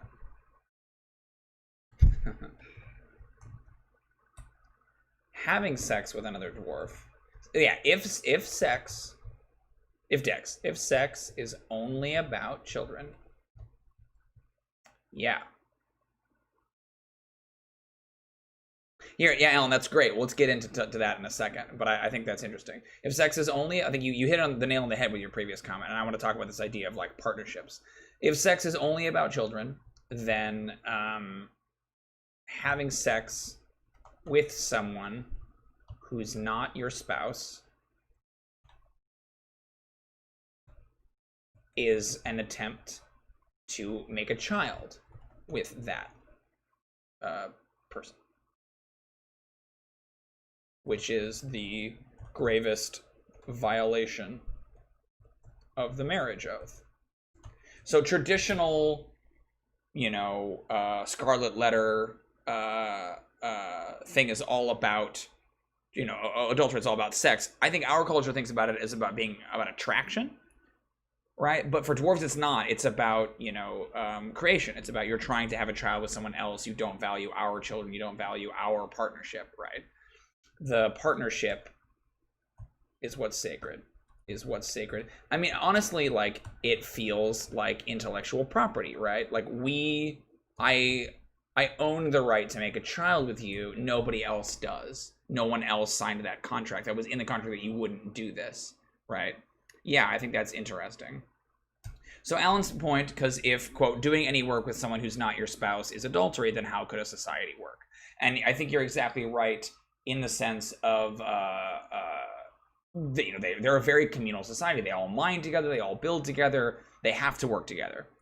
But I think that that's what's interesting about it, is I think that you can get kind of a, work wife situation. Like culturally, there's this idea that like if you as a dwarf enjoy working with another dwarf that you're not married to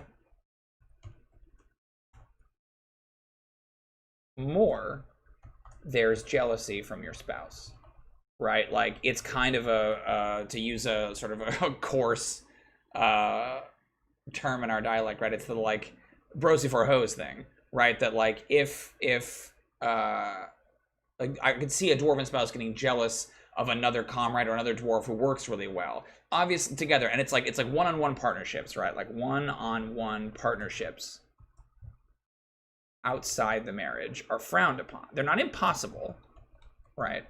Are frowned upon or viewed suspiciously. Because again, what I think is interesting is that like in American sort of marriage culture and sex culture, it's all about attraction.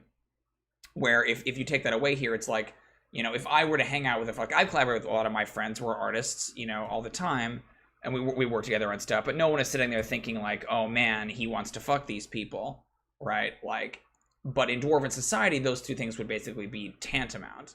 You make a terrible dwarf. Yeah. And again, the idea here is that like, this is the traditionalist view, right? You're always kind of in a like, again, like sort of trying to prove like, I swear it wasn't this, like we're just working together. It doesn't necessarily mean anything, right?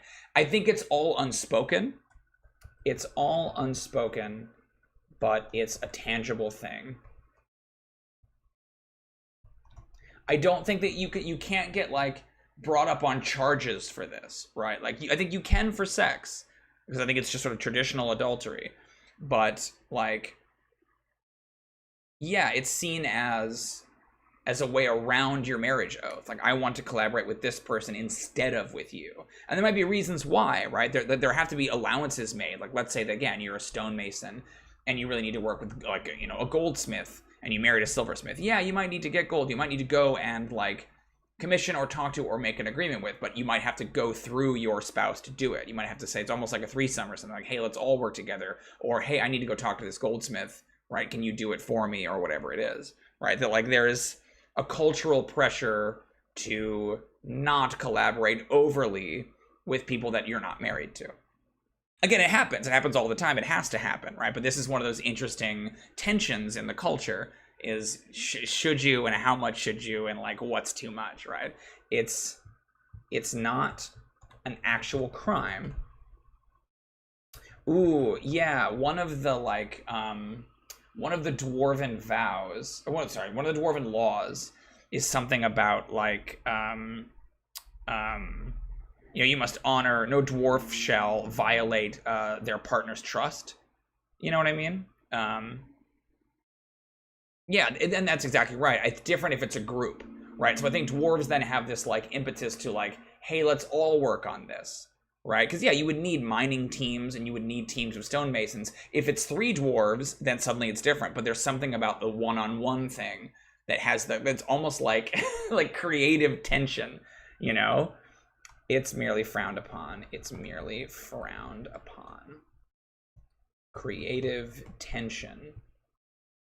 An almost sexual energy between skilled crafters, artisans. I gotta use artisans.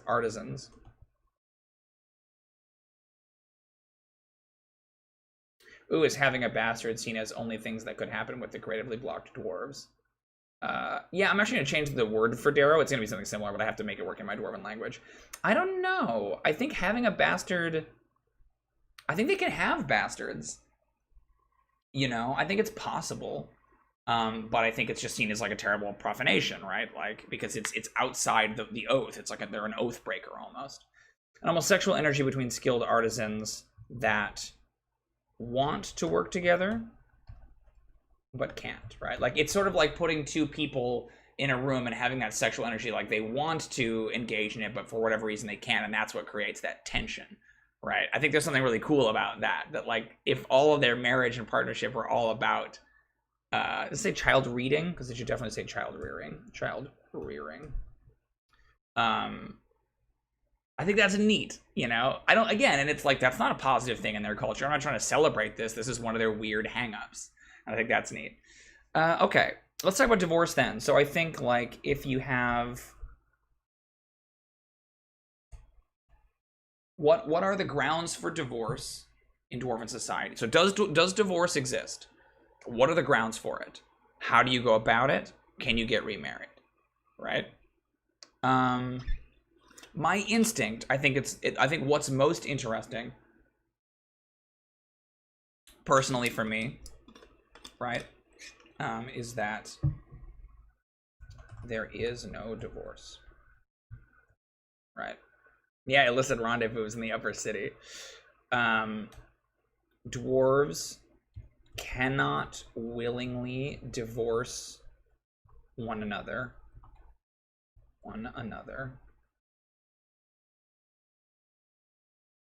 Except in the case of proven adultery. So, yeah, right? That's interesting, Jose. I can see creative tension as the birth of generational creative disputes between others as a way to sublimate it. Yeah, like there are feuds have begun over creative tension. So, adultery is a crime recognized by the judges. Is a crime recognized by the undead judges that preside over Dwarven law. Yeah, I forget which judge it is, but one of the laws is specifically about you shall not violate your let's see, over Dwarven law. Because it's about you shan't violate your partner's trust. And so I think that's the only thing that counts for that in that case. But I also think that that law governs, like, business contracts too, quote unquote, right? Like, if you are working with someone and you screw them over, even if you're not married, you could still get, like, sort of aggro from that judge. Alan asks, what happens to the stuff they built together? Does it get divided up, destroyed? Does ownership transfer to the offended party in the adultery case? I think divided up is what we would do in our culture. I think I'm drawn to both destroyed and to transfer. I was going to say, Jose, I kind of think cutting off the finger is the punishment for adultery. If you're guilty. Yeah. Traditional punishment is to cut off the finger.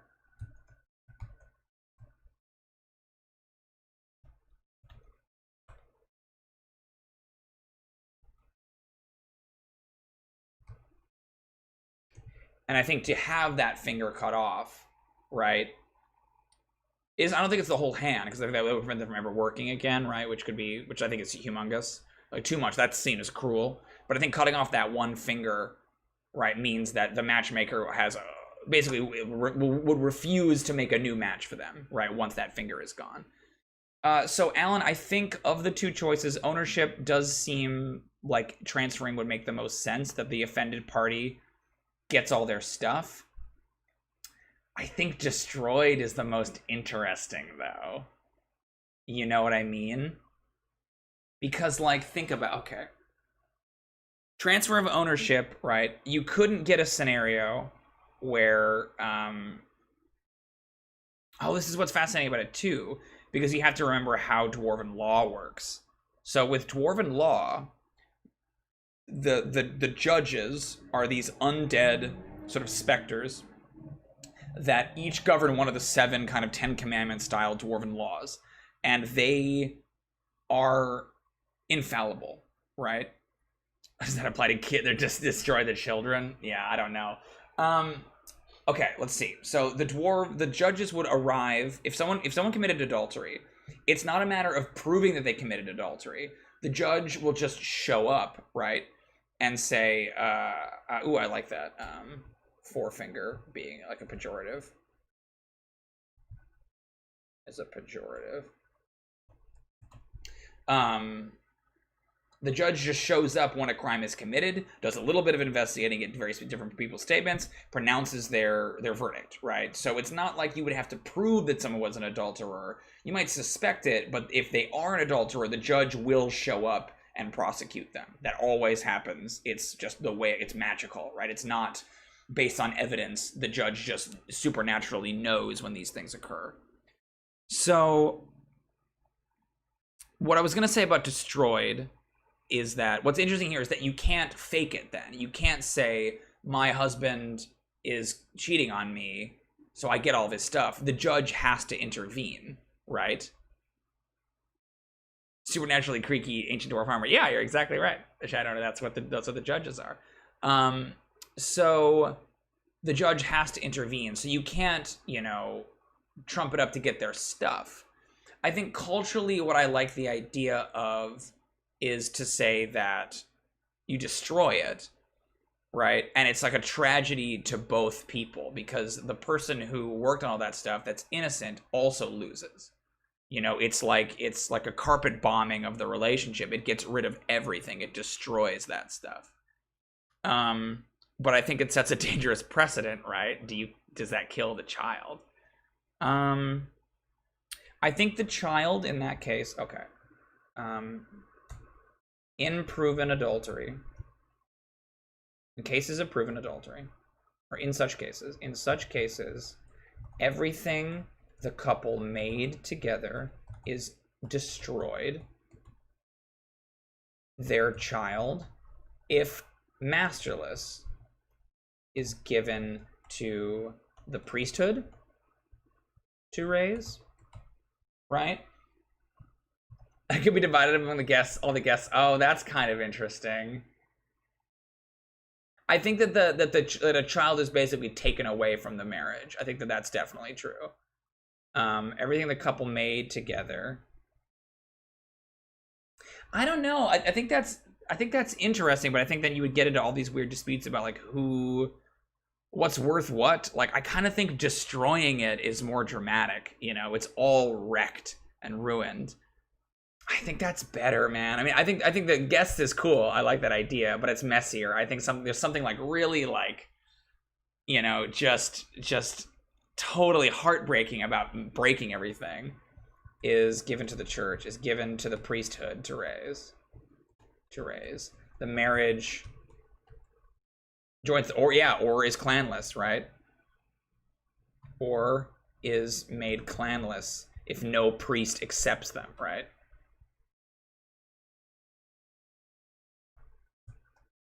I like that. Yeah, they become a petty dwarf. The marriage is considered like null and to have never happened.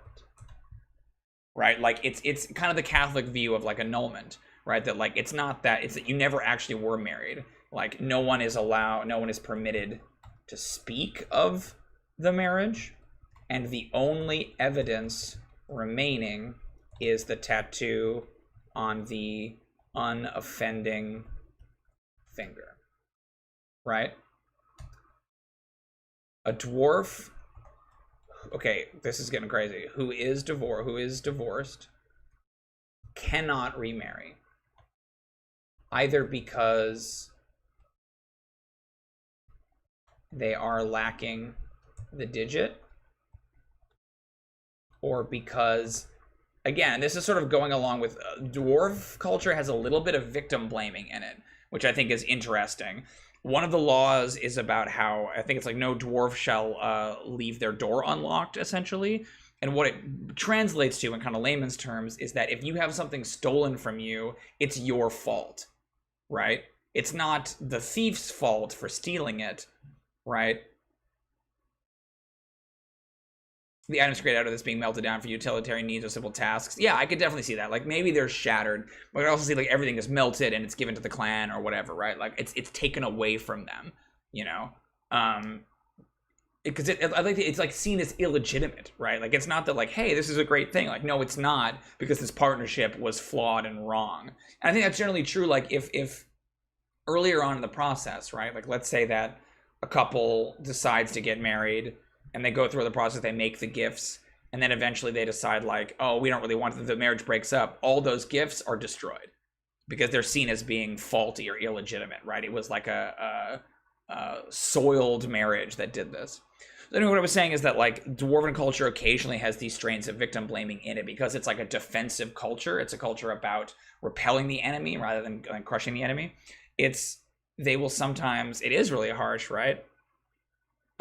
Exactly. And that's what I like, is that like it's as bad for the person who's been cheated on, right? Like it's unfair. It's totally unfair, right? And I like that notion because it reinforces this don't do it, right? It makes the cost of adultery so much higher than just, you know, if there was a sense that a person who was aggrieved in that would get something, like I would get all of their stuff or I would come out like on top, right? Like the person who was like aggrieved, the person who was offended, right, is tarred with the same brush. Like it's as much their fault that this happened as it is the person who did the crime. That's fucked up, you know, is what I think. But I like that being the cultural perception among dwarves, right? Like, or because they didn't do enough to preserve the marriage, or didn't speak out. A couple builds a dwarven apartment building. A couple gets divorced. They break the building down. Yeah, they destroy it. That isn't really what would happen in terms of like dwarven housing and how it works. So that would be like a communal project. But yeah, they would destroy that building, I think, and the dwarves would have to build another one. I even like the idea they would like take it down brick by brick, and then just rebuild a new building in its place. But the idea is that it wouldn't be based on like a bad foundation, right? And they're all about that, right? Like if it's unsafe to live in, it's unsafe to use, it had a bad foundation, right? Yeah, exactly. And I think this is the dwarven perception. This isn't what I think about divorce, obviously. This is the dwarven cultural idea. And again, you can push back on this in a lot of stories, right? Like it isn't that person's fault, but they culturally get kind of blamed for it, right? Didn't speak up when they should have, when they had a chance. Oh, that's so harsh. So let's talk about widows then. What does that mean for a widow or a widower, right? Like, yeah, total erasure. You're exactly right. Exactly. So it's super harsh and it's unfair, but I like that. I like how brutal that is. That shows you how important these marriages are to them. It's not something you can just throw away lightly. It's something that if you commit that sin, it's almost unforgivable, right? Great. Okay, so widows and widowers. So this is, you know, something you have to imagine would happen a decent amount in dwarven culture. The dangerous lifestyle, you know, they're fighting wars and they're falling off of walkways and stuff because they refuse to put handrails in. So what happens to you? You still have your tattoo. I like the idea that like there is no way to, or is there no way to distinguish between someone who was divorced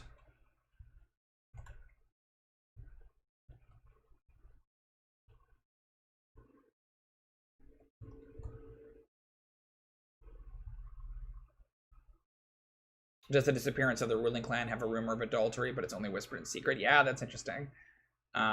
Someone who was widowed.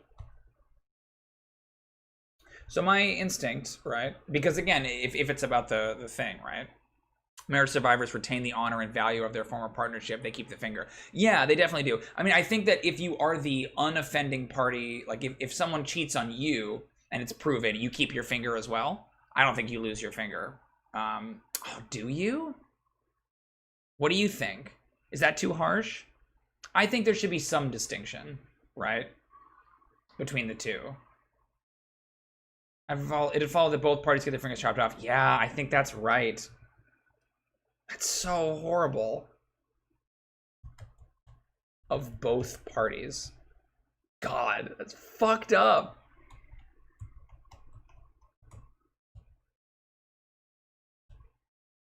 A widowed dwarf. Yeah, I was thinking about that too, Jose, because it's ink. They could add an additional element to it, right? A widowed dwarf keeps their finger. Oh, let me do this. Sorry.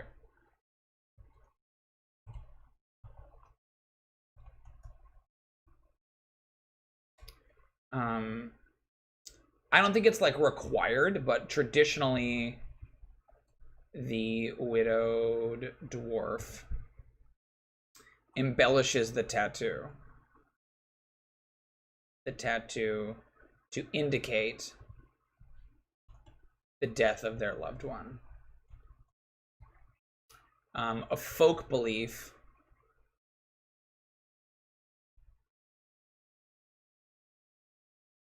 that the spirit of their dead spouse dwells in the tattoo, in the new markings, and accompanies. Oh yeah, and accompanies the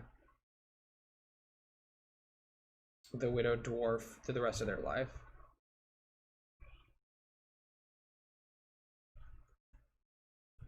Like Jose's idea, as it is in line with the concept of the contract honored. Yeah, I totally agree. Yeah, Alan, I think that's definitely a thing. I think it's possible to lose your finger in a fight or like at the table, right? Like when you're working. I definitely think it's possible to do that. And I think it's just like, I think it's seen as being extremely unlucky, right? You know what I mean? That's the finger that is most prized. I think it happens, and I don't think there's like a cultural explanation for it. I think it's just like people will look at you and assume, you know. See, I don't think they can be married again. I think once you're widowed, you're widowed, you know? What do you guys think? I kind of think that, like, again, you made one pact and you still have it. I think as long as you still have that tattoo, you can't get married again, you know? That's an interesting idea, Jose. I think if you were going to do it, it would be that way, and that would be seen as a lesser thing. What does the chat think? Because I could go either way on it. On it either being that you, right, like you can't remarry.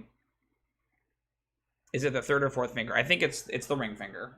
I think just to make it simpler, right? I kind of like that. I mean, you could do like the thumb or something interesting, but I think the idea of cutting off a thumb is so. I think it's got to be like the least useful finger, so that way if you lose it, you could still be a productive member of society, right? So you could, yeah, go to the pinky, you know, and have a there. I don't know. I think it could kind of go either way. It could be any finger as you see it. I guess that's true.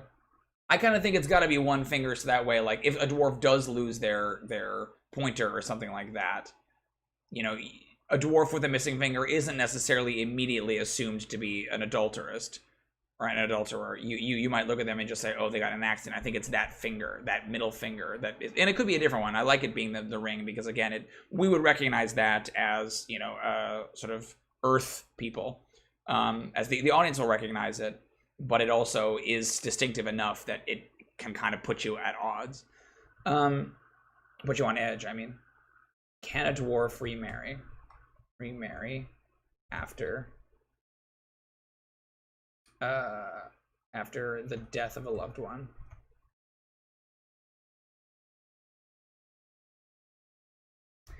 I think, you know what? I think you're right. Yes. The tattoo is moved to another digit. Yep. Yeah, I think that's right. Yeah. So I think I like that, Alan. Exactly, right? That, like, if you put it on here, then it's hard to lose it, right? Like, I think that's exactly right. So it would be very rare for you to get it cut off. You know, you'd have to lose both, and I think that happens. It's a thing, right? That's cool. Yeah, an accident or war would be allowed to replace the finger. Yeah, right. I think it's possible. Yeah, that definitely is cool. Or opposite hand. Oh yeah, you could do the opposite hand too. Or opposite hand. I think that's right. Okay, cool. So we did get through marriage. Awesome. We didn't talk about child rearing, but I know I'm pretty comfortable with that stuff. Look at all the work it was on. Oh my god. Look at all these marriage customs. Holy shit. I mean, we're doing like a political Game of Thrones style game, so probably this stuff will be important. There's definitely at least one big like marriage plot that I have planned for the campaign, so that definitely makes sense. Great. Well, we're going to call it there, everybody. Thanks so much for coming to this somewhat softer, somewhat gentler episode of Create a Campaign. We will be back next Sunday. We're going to go back and do True Throne again next time. So we're going to talk more about the dungeon and work on kind of delving deeper into it and designing more of the different levels of it. Yeah, exactly. Great. Well, thanks everyone for coming. I will see you all next Sunday if you're around. This is one of my favorite things to do in the week. I really appreciate y'all spending your evening with me while we talk about this stuff. Thanks everybody, and I will see you